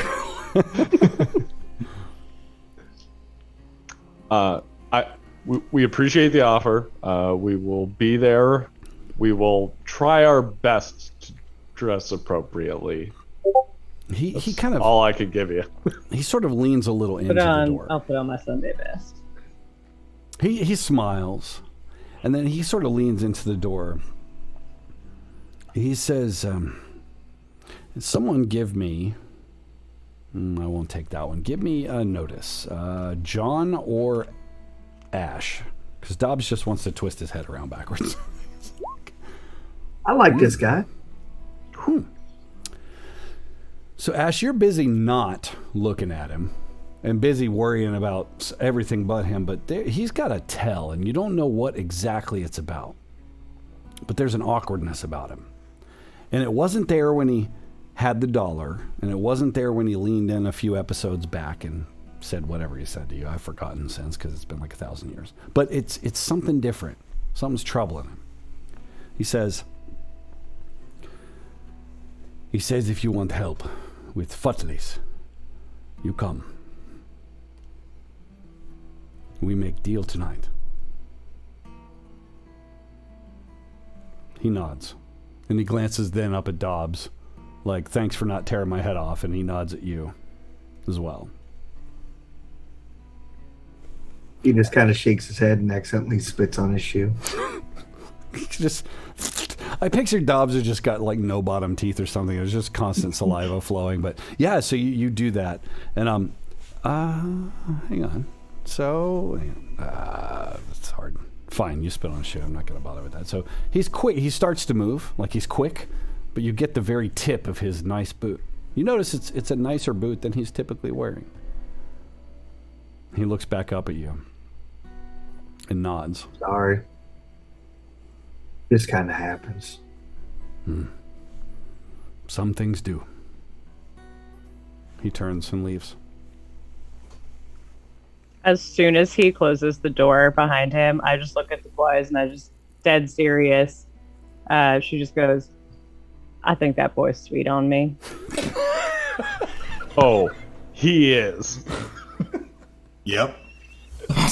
Like How Nate and about John Val- have no Episode Yeah, we're title. just- Episode fucking title. Anybody that disagrees can die in a fire. Episode title. I think that boy's sweet on me. Done. That's amazing. Thank Love you, it. Len. That boy's sweet on me. That's it. That's the title. There's no other way. Sweet on me. Got it. About fell out of my boots with that chemistry going back and forth, No shit, right? which obviously, I can feel it. not much comparatively, but for Ash, wow. Can I say I'm a magnetic personality? She can't even keep a straight face. She's laughing too. But she does, in all seriousness, look down and she, like, at her. I imagine it's still the same, like, dirty, cracked duster that she's been wearing, and her, like, futzed up Stetson. She just kind of looks at herself. She goes, "Gentlemen, I gotta be honest with you. I got $5 whole, and I'm not keen to spend it on a new outfit, so I don't know what to do about this." Well, you know what? I got $25, and Nate's always got my finances in order, so I could spend it on you. Here we go have a good old cash fest. We So get Nate's you sort of a like, haircut, and you could even pick out one of them fancy lace dresses. I don't think so. I would prefer maybe just a new blouse, since this one has a considerable amount of blood on it, and also I think I'm missing the sleeve from when I was shot through the arm just days prior. yep. Nate just sort of like looks at Dobbs. We'll get you some new clothes, Ash. Don't you worry about it. We'll take care of it. The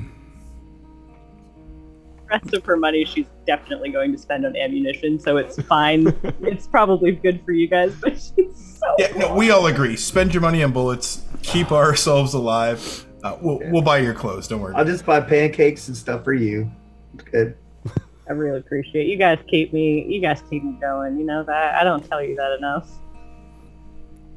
Plus I gotta make a good impression on Chad, you know, because he likes me so much. Sure Right. does.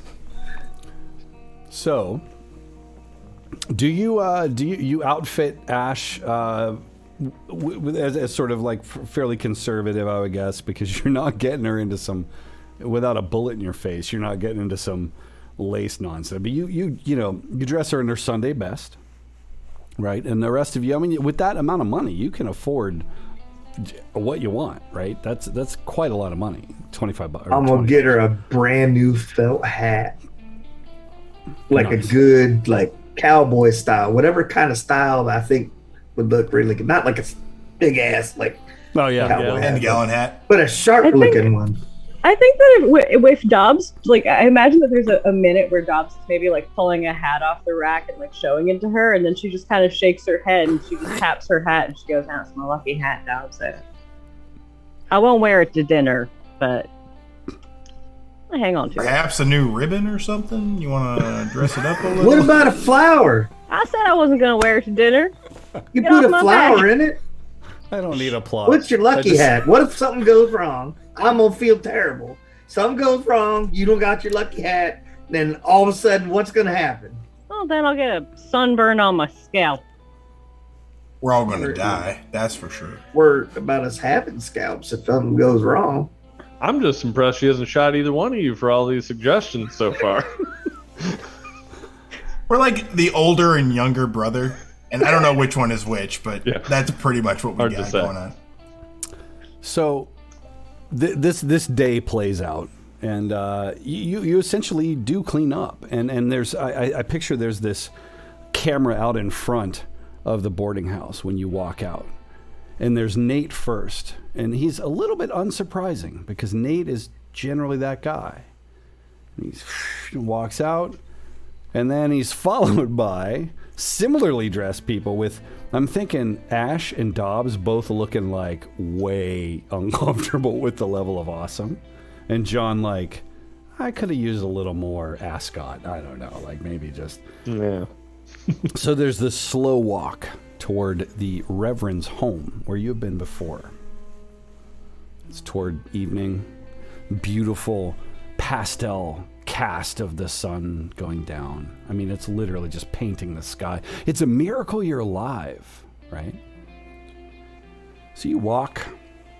What the camera doesn't show you is what it never shows you, which is the awkwardness of the walk after that montage. Like this, fuck, this is far, but you get there anyway. And you do the knocking thing. Chen answers the door. And there's quite a soiree. Like there's drinks and there's people there that you haven't met. There's some of the kind of sort of more upper class people from Maggot Gap, if that's a thing. And you actually find yourself enjoying those moments of like, wait, and even Dobbs, who wants to just come in and start fighting people, it's like people are like talking to him about, oh, I'm an engineer, what do you do? And you're like, I kill maggots or whatever. I disassemble stuff.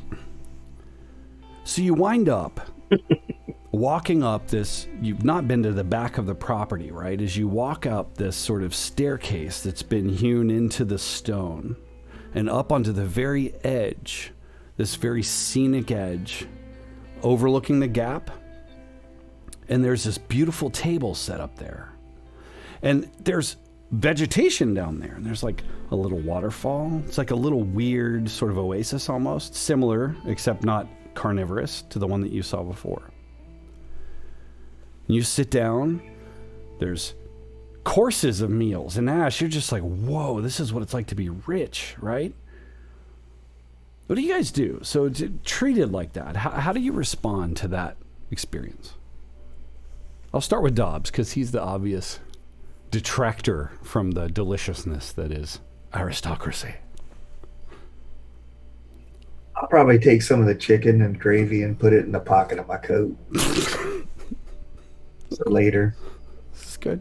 Gravy? Yeah, you know, I just put the chicken in there and some mashed potatoes and just kind of pour a little bit of the gravy in. Dobbs, you know you can eat all you want now. You don't gotta take that with you. Well, I might get hungry later. Yeah. All right, Dobbs. There's this older woman who's sitting next to you, and she takes your hand. Oh, honey, I'm so sorry. You don't have to go hungry here. You're a hero. Well, I don't intend on it. She looks at you, and she's trying to get some kind of like, she's like, you're such a big strapping lad, right? There's this, she's like the kind of like Mrs. Robinson sort of person. And you just stare down, and she realizes, no, he really just put mashed potatoes in his pocket, and she just shifts back to her meal. What about you, John? What are you doing? I'm putting on an air as if, you know, this is kind of the normal thing, even though clearly this is above my level. I'm used to gambling dens of the sort. Honestly, I'm having more flashbacks to the wedding Nate and I ran out of. So that went over well. Yeah. Keeping an eye out for any situations that either myself or the rest of the group might get themselves into. I'm just a little on edge. So there's only a couple of other people at the table. And John, you read people at a table really well. Well, first of all, Dr. Alexander's there. I should have mentioned that. He has a return. He seems to be okay. He's eating. He's not putting mashed potatoes in his pockets or anything. He's also not wearing his weird white leather, blood-crusted situation. Yeah, so the dessert goes in the left pocket, Dobbs Thorson. So, you know. But you know, you basically got, it looks like the local establishment, and there's only a couple. You've not met them all. Mainly Matthews and Chen, who's standing right behind Matthews, like he does. Ash, what are you doing? She's enjoying her food, but in a way where like she's kind of eating mechanically, and she's constantly surveying the behaviors of everybody at the table, specifically paying attention to Chen, and also looking out for, I think there was that ginger guy who was with him at one point. Yes. So she's kind of like, yes. Where is he? Well, what he's doing, he's apparently given up searching for his soul, because if drummer, ginger people have no soul. I don't know, but he is there. He's off to the side. So the one thing I just want to reiterate, the Reverend travels nowhere without his entourage. So there's Chen, who is his kind of right hand, and there's always a handful of sort of gunmen around. But the one thing you do notice is that they're not really like staring at you like they always do. They're just kind of looking around, checking stuff out. You don't feel like they're necessarily super guarded. How does that change? Do you see the ginger guy? Like, oh, what's up, ginger dude? Chen's like, no. She just kind of, again, she's just eating very slowly, like very like suspiciously. Like this is, I think to everybody watching, like she's on a very good behavior right now, but it's almost like suspiciously good. Like she's just waiting for something to happen. Almost like, if she had a tell, it would be like, just constantly like tugging at this like new stiff like vest or something that she has, like checking for her guns and like making sure she's ready to go throughout the dinner. But yeah, just paying super close attention to everybody's actions, and also the doctor too. Like I think she would at one point maybe try and talk to him. Dealing with the doctor, give me a notice check first. I'm going to assume and I may have to revise if there is a map. I may have to revise it to make sure you're sitting next to him. But fine, you're talking to the doctor. Notice check.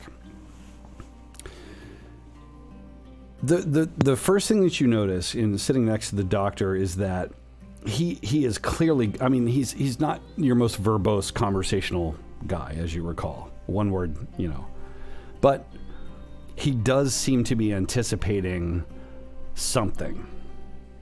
You notice he's eating, but he's watching all of you very closely. Like maybe he's just waiting for some shit to erupt and he just wants to get out of it. Maybe that's it, but you're not sure. What do you try to get out of him in your say 5 minutes of conversation that you might actually get out of him? I guess I just ask him, how's the town been treating you, Doc? Fine, he says. Get up to anything entertaining in the last few days? Brothel, he nods. Damn, Doc. She kind of like leans over to him a little bit and she goes, I thought you was saving yourself for me. I'm hurt. No. He says, just, no. With his usual, She takes her fork and takes a bite off his plate and just chews it at him very He kind of looks at you as you're chewing and he's chewing, and there's this awkwardness and there's a levity in your actions, but his eyes meet yours. He's not amused. Yeah, I clock that for sure. Yeah, there's a long stare there. Yeah. Turn back to my plate and then turn back to watching everybody else. So, Nate, you're last. What's going on there? I mean, Nate feels pretty comfortable in these scenes. He really enjoys people watching. He's on the other side of Ash, pretending to drink and very playfully picking up his drink and cheersing and razzing with the guys, and he'll set it down closer and closer to Ash's drink and pick up her drink the very next time, and trying to be very coy about hiding the fact that he's not actually intoxicated. But he's just sort of soaking it all in. He really feels in his element when, in his head, he is the most sober and the most sharp person at the table or in the room. He really enjoys that. So you're there, and literally you've captured the attention of the sort of would-be aristocrat who is what's a notice for? Check in the dark. I wanted to see if there's any garlic at the table anywhere. I'm gonna say yes. You pick where it is. It's there in various forms. Mashed potatoes. I don't know. It's just different. Yeah. Yep. Okay. I'm just like. You never can be too sure. Yeah. So. It's like checking pulses. I love that. That is so good. So you're just there's this camera moment, right, where you're just there searching for garlic. Like, oh, there's garlic. Good. And you're looking, and yeah, he's eating the mashed potatoes. He's like, dude, I love these mashed potatoes. It's just this awkward, like Lindsey Graham kind of politically not specific. Just he's gross as a Yeah. as an organism. As an organism, he's gross. As an organism. Yeah, that's. I'm not trying to start some shit. Just anyway. So these two non-vampiric women come kind of moving up, and they've got these nice flutes of what would probably be very expensive alcohol. Now, of course, the Reverend stands. Now I know, dear Ash, I have said that we do not drink. What I should have said is, we don't drink except in times where we should rejoice. The Lord, as he's not addressing you guys at all. He's addressing these handful of sort of locals, the maybe affluent, whatever. Why ever they're here in Maggot Gap, you don't know. You'll figure that out some other time. The Lord has given to us bounty, the harvest, like we've never seen. And so tonight, we will celebrate the heroes it brought us to. Mr. Dobbs, John Ivy, Ash, and Mr. Nate.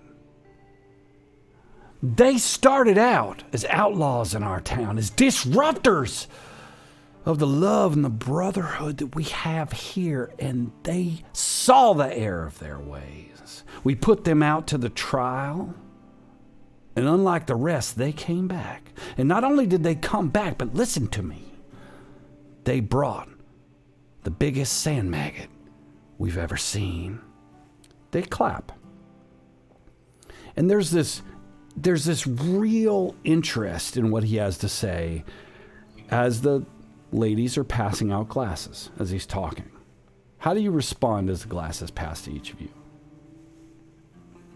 Nate takes it and smiles and thank you. And he holds it close. It's bubbling. Give me a notice roll, Nate. Thorg. Don't open the chat. Yeah. Nope. You wanna Easy Benny? You do what Yeah, you it's want, easy man. Benny. It's an easy Benny. Okay, so the wild die saves you on that, Benny. So the one thing that you notice is that so again, I guess I should have described this a little better. So the sun has set at this point. It's dark-ish. There's that weird, sort of vague, sort of outline of what the hell's the word? Pastel. That's the word I'm looking for. Thanks. Getting old. My birthday's on Friday. I'm now unable to retrieve basic words. Pastel outline on the horizon.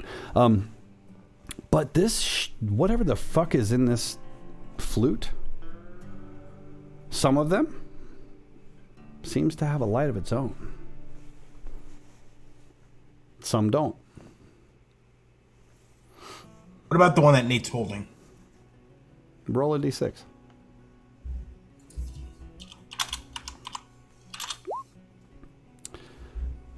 Does not. It is. It looks kind of amber, or what's the word? Like that sort of champagne color, peach color. Is there a word for that? Nate notices Champagne he doesn't color. respond Champagne. at all. Champagne. He just Pie. mental note. What color are they glowing? Is it green? Oh, well, you didn't make a fucking notice roll. What the hell are you going to piggyback on a notice roll? Doesn't belong to you, John. Kid, come on. God, The reason I Everything. the reason I gave Nate the opportunity is simply because he doesn't. Jesus.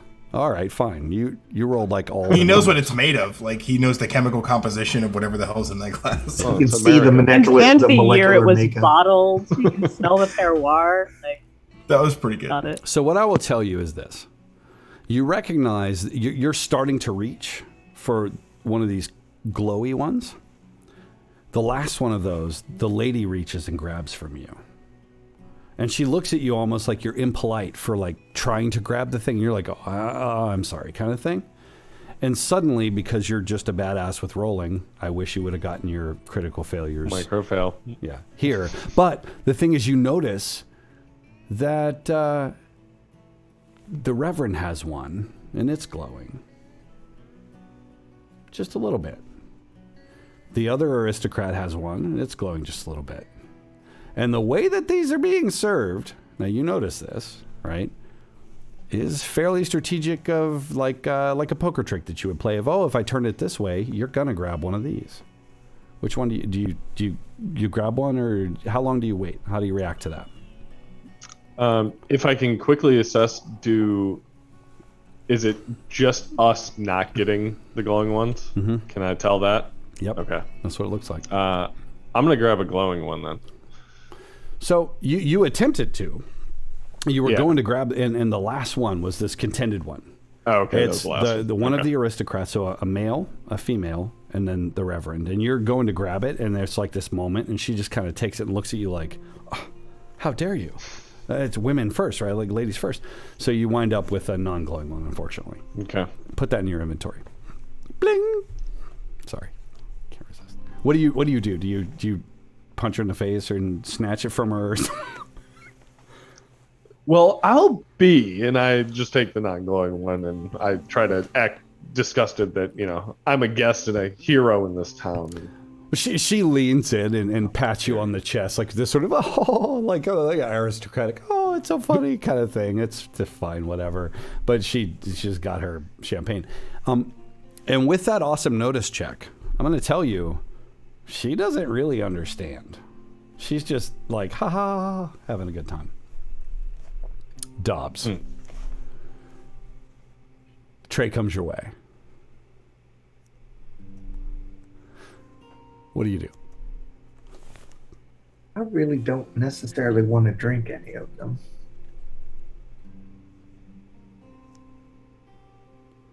I think Dobbs is going to kind of try to reach for one and just kind of be clumsy and like kind of punch the tray by accident and just knock the entire tray of them over. Okay. Give like me... out of their hand, just like, be like, oh shit. I'm gonna ask for either persuasion or performance, whichever you prefer, to see if you cover your intentionality. You're gonna do it. You just smack the tray. The question is how obvious it is that you do it. Nice. So the wild dice saves you for an 8. Yeah. So you reach out with your ham fist and grab one and clink it against the others, and a few spill. And then there's just this moment where it was like, oh, and so you and Ash don't get one. Right? There's this mess. What do you say though when it clanks to the ground? The woman steps back and she looks at the Reverend like, oh dear, I've done wrong, and he's kind of motioning his hand like this, like, oh, it's okay. How do you react to that? Well, I do apologize. Sometimes I just don't know my own strength. Oh, it's fine. Oh, for goodness sake, it's fine. Sometimes my shoulder just kind of twitches, killing sandworms with my bare hands and stuff. It's fine. It's fine. Now, you will all remember, I made it clear, some of us, he looks at Ash, don't drink the devil's sweat. And we'll wait for another glass or two to come our way. I believe we need to ratify our agreement with a toast. Don't you? He looks around. How do you respond? Give me facial expressions if you're not going to say anything back. What does he see? Is he looking at me? Oh yeah, he's looking kind of around at the table, yeah. So. She just gives him like the nastiest like twitch of her eye, just like a little bit intentional. She's just like, you're testing me right now.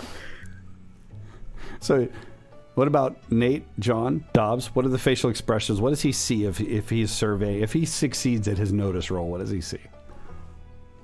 Nate feigns agreement, like he's holding his drink and it's just sort of working it, right? Like, okay.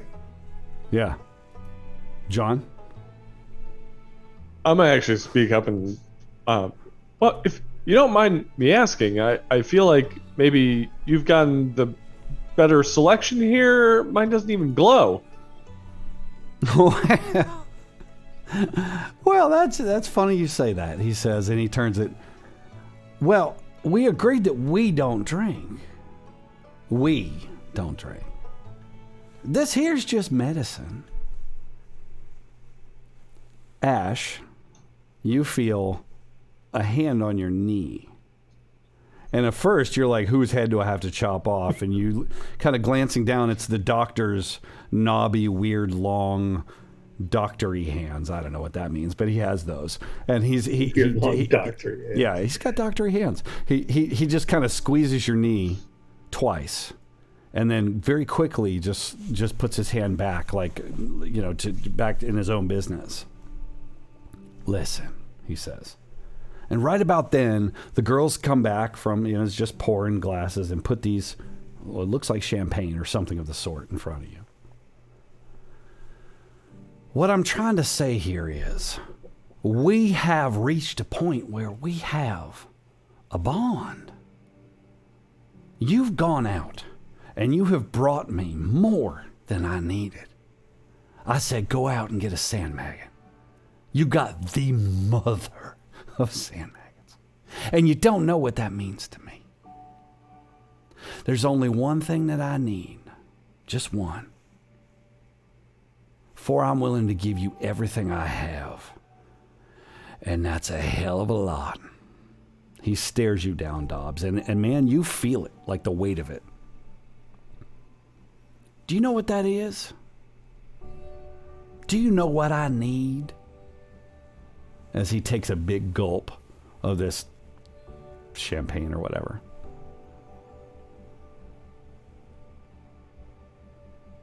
I need that fucking map. We will end the stream here. Oh my goodness. I have never wanted to kill an NPC.